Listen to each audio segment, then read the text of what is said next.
बोली छत्तीसगढ़ महातारी की जय हो।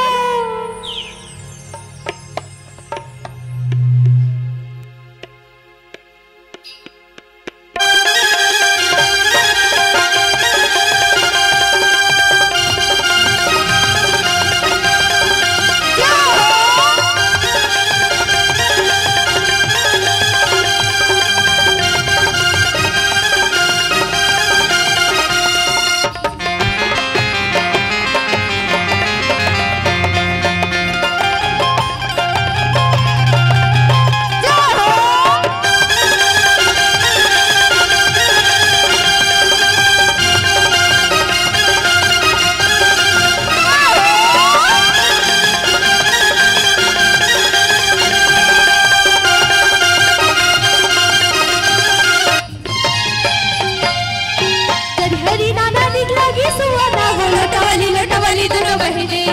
हरी नाना निकलागी सुवाना वो लोटावली लोटावली दोनों बहिनी। हरी नाना निकलागी सुवाना वो लोटावली लोटावली दोनों बहिनी। हाँ पहले हरा रंग की साड़ी लोटावली दोनों बहिनी। पहले हरा रंग की साड़ी लोटावली दोनों बहिनी।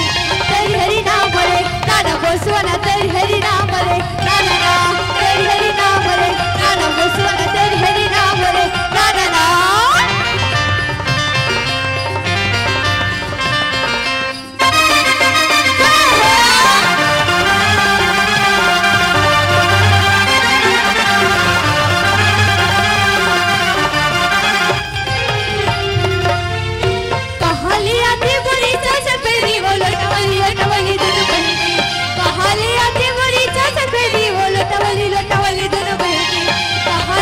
तेरी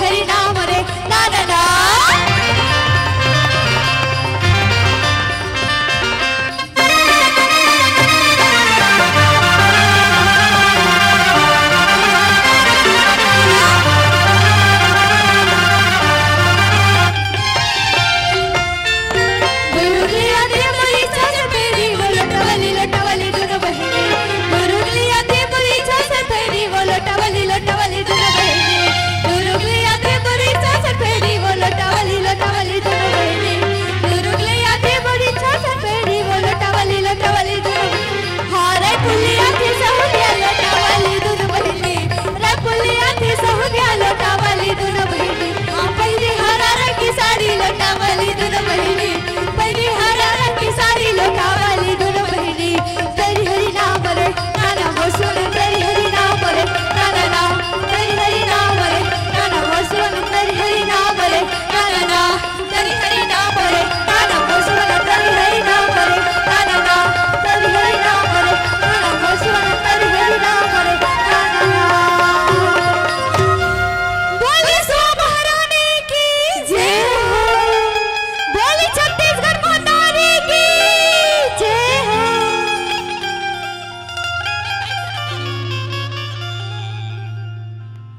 बोलो सुआ महारानी।